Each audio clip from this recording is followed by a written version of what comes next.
What's going on, guys? Drewzy here, back again with another South Park Phone Destroyer sub-requested video. So you guys, I've asked multiple times in videos, I want to know the things you guys want me to talk about here on the channel, some topics that you want discussed. So today, we're going to be talking about those things. So John Collins recently commented on one of my previous videos about what are the most annoying cards in PvP.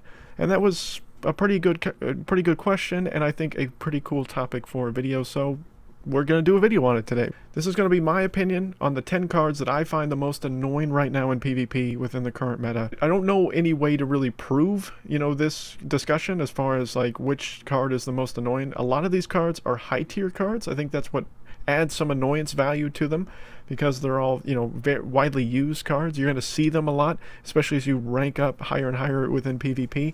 But, I mean, they're useful cards, but they're annoying at the same time. We're going to talk about why I think they're annoying and go through, and I'm not going to go in any specific order like saying, okay, the first card I talk about is the 10th, and then the top one is, the last one I talk about is going to be the 10th, the number 1 card or whatever. So, again, don't worry about as far as, which card is which. I'm not going to talk about spells, so before I'm going to just lay that out there here to start with, that there are a lot of annoying spells, but I'm just going to talk about just specifically character cards that I find annoying right now within the current PvP meta. So let's just go ahead and jump right into the first card that we're going to talk about here. So the first one we're going to talk about probably doesn't need any real explanation as to why he's annoying. Zen Cartman. He's a phenomenal tank card, probably the best tank card in PvP. I've talked about this multiple times in many videos, including, and I have many decks with him in it.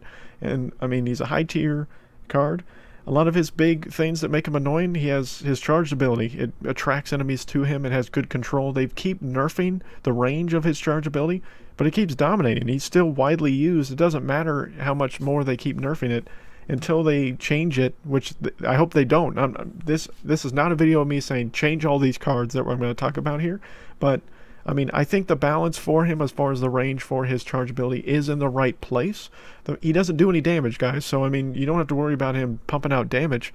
He's just going to sponge damage. He's a sponge tank. That's all he's used for, essentially. But he does a very, very good job of it. His cheap cost, his overall health that he has, I think makes him such a nuisance.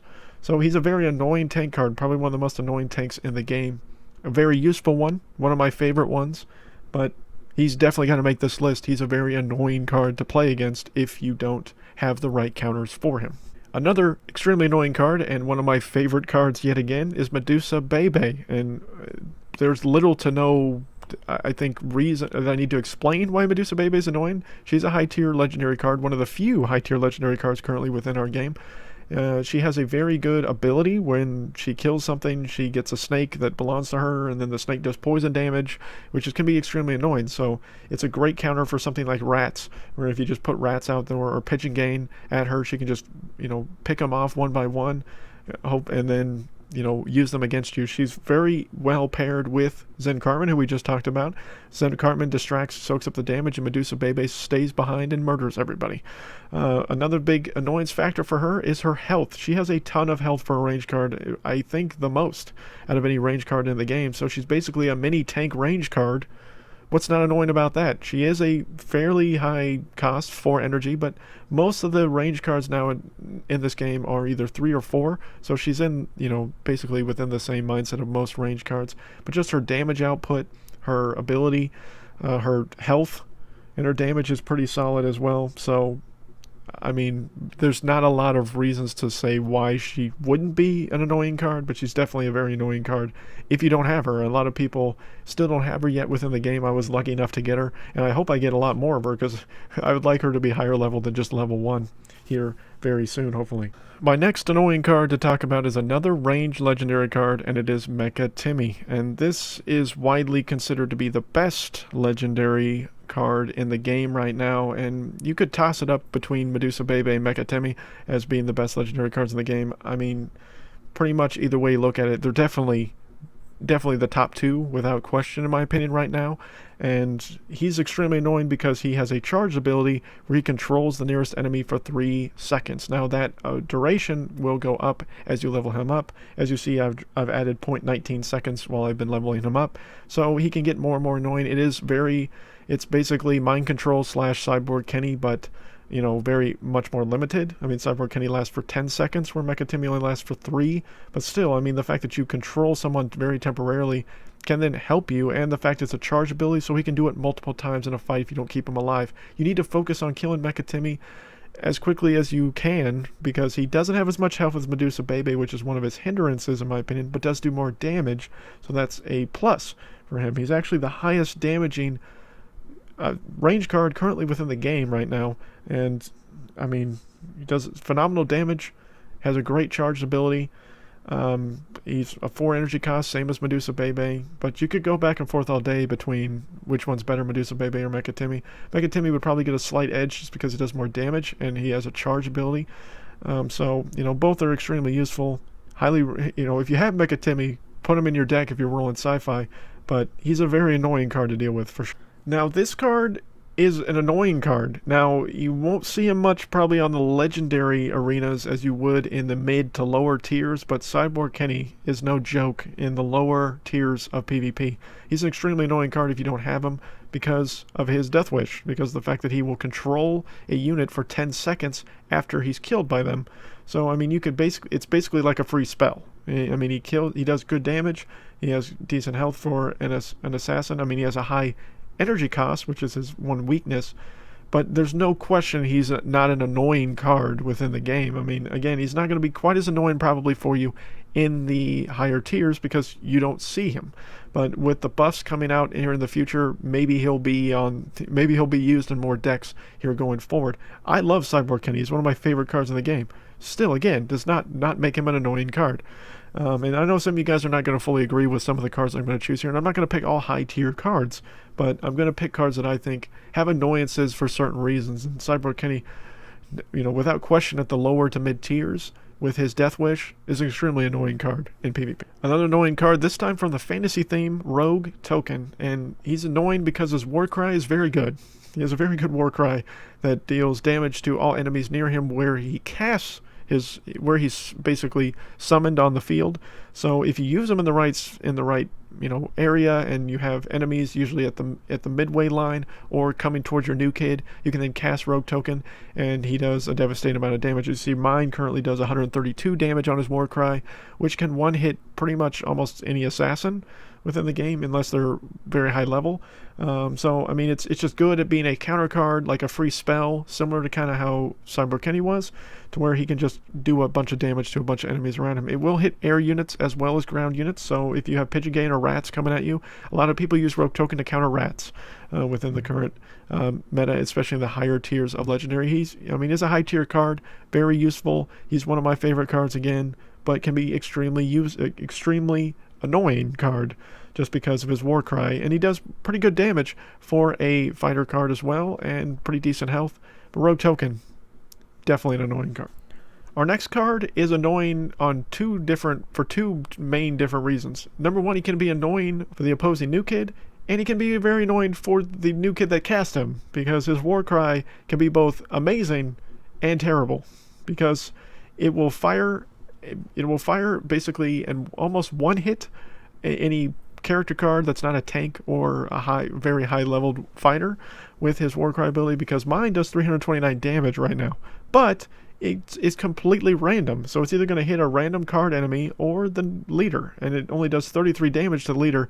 So there are a lot of times where people cast Clyde and he just throws at the leader every time you cast him regardless. But his 3 energy costs, he's one of the best fighters in the game right now. He's a high tier card, good damage, good survivability when used. But if you don't have an enemy on the battlefield, his war cry is basically pointless, because 33 damage to a leader, unless the leader's really low and you're trying to finish the game off, isn't good enough for me to cast a 3 energy cost on, out for that. But if you get the war cry to work right, it's devastating, and it can be very frustrating for an opponent, because you basically just killed one of their units, and hopefully you kill the right unit or you hit the right unit.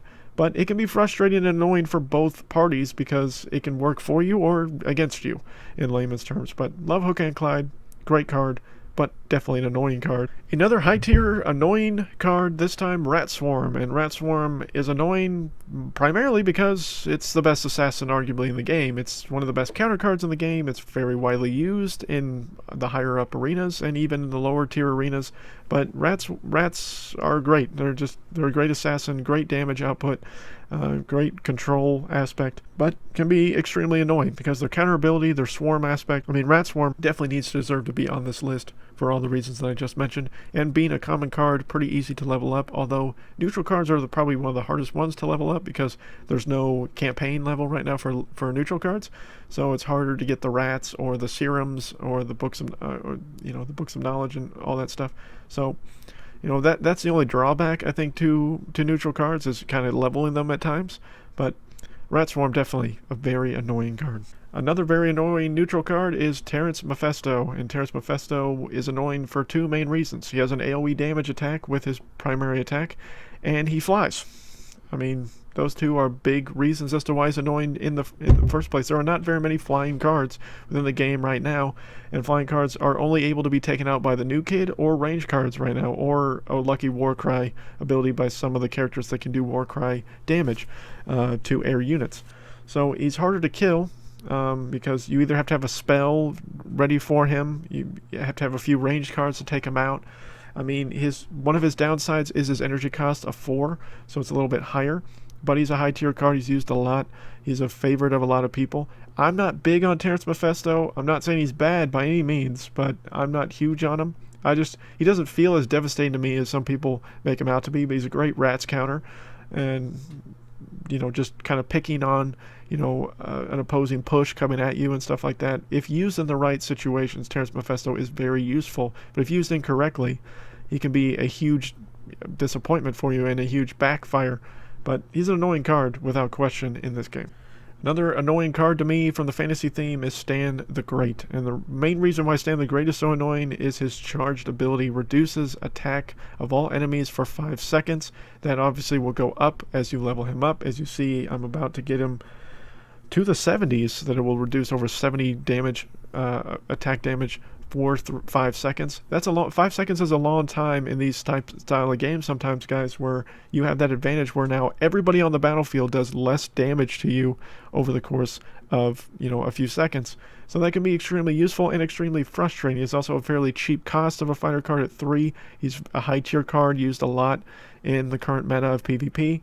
So Stan the Great is great. He's a great card. So oftentimes when you have a great card, it's a very annoying card. So to me, Stan the Great, an annoying card right now within the meta.